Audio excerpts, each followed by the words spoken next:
We start this hour with U.S. relations with Saudi Arabia.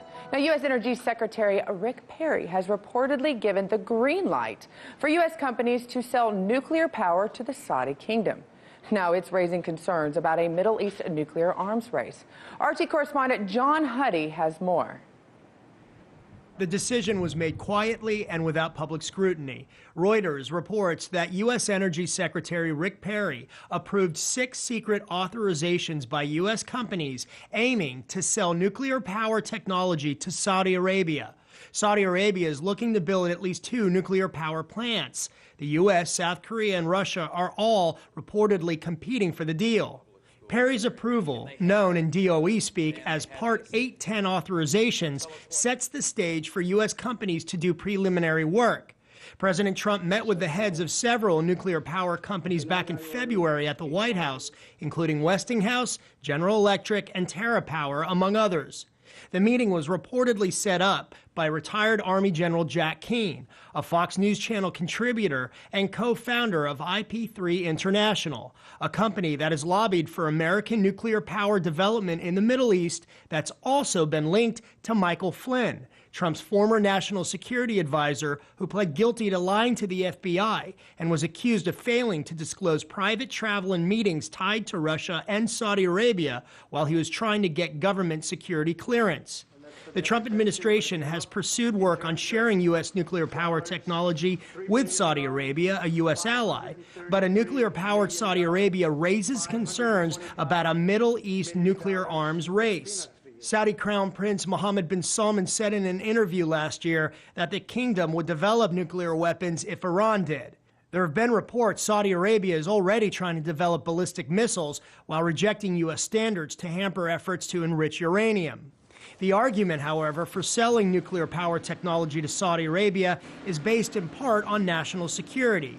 That is, if the U.S. gives up its role as being the chief developer of civilian nuclear power plants, it would jeopardize national security if another country, such as Russia or China, were to step in instead. Exporting the technology is a way to ensure that the U.S. has control on nuclear power. But many U.S. officials remain wary of the potential deal. A bipartisan group of senators introduced legislation requiring any nuclear sharing agreement between the U.S. and Saudis to meet the, quote, gold standard, barring the reprocessing and enrichment of uranium. Now, John Huddy joins us on set to go further in depth with this. John, have any other Middle Eastern countries or even the White House commented about this, such as Israel? No, that's the short answer, no. No comment from the White House, no comment from other Middle East countries, no comment from Israel.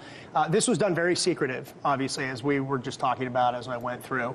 So we haven't had any response. We were thinking maybe Israel would have something to say in light of this, but not yet. And it's not too surprising. Israel doesn't have official diplomatic relations with Saudi Arabia, but over the last few years, and particularly with the Trump administration's involvement in the region, there have been kind of back channels that have been created, dialogue between the Israelis and the Saudis, having to do with diplomatic talks and also coordination regarding intelligence, specifically when it comes to Iran. Well, it's interesting. You said Iran. So Iran is kind of the factor that is uniting those 3 parties right there to work together on that side of it. Speaking of Iran and Syria, there's been reports that Israel attacked Syria overnight Wednesday. What do we know about this, and has it been confirmed by the Israelis? No, but that's not surprising. The Israelis aren't. Are they usually quiet, or do they usually don't confirm anything like that? It very infrequently has the Israeli military, the IDF, said, yeah, we launched an attack. Generally, you don't hear about it until Syrian state media, in this case, reports it based on the Syrian military releasing a statement, in this case, saying that Israel launched airstrikes in the northern Syrian city of Aleppo overnight Wednesday into Thursday. According to various sources, opposition forces, it was on an Iranian munitions supply in and around Aleppo or outside of the city, and also an airport, a military airport used by the Iranians. That's not confirmed. It's not confirmed again by the Israelis. This is based on information from opposition groups and then the Syrian military blaming it on Israel.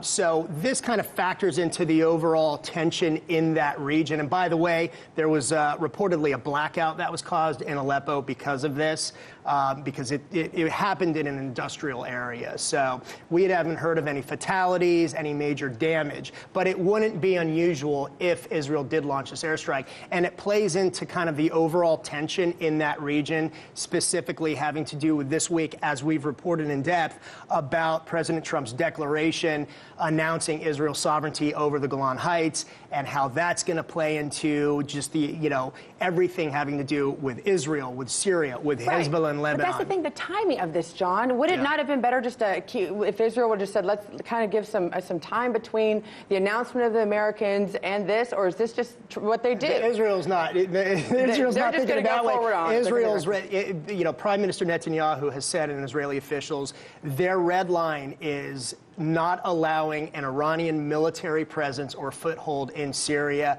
And if that red line's crossed, they react. So it doesn't matter the timing. They don't care about politics, about anything to do with that. If Israel feels that red line is being crossed, Israel reacts. Well, you will continue to cover, because I guarantee that's not the first or last time that red line or a reaction will be coming from that area. Thank you so much for joining us, John. You're welcome. Hey YouTube, thanks for checking out our channel. We hope you enjoyed the video. We have tons of content for you just like this. For more of RT America's one-of-a-kind news and analysis, be sure to subscribe and never stop questioning more.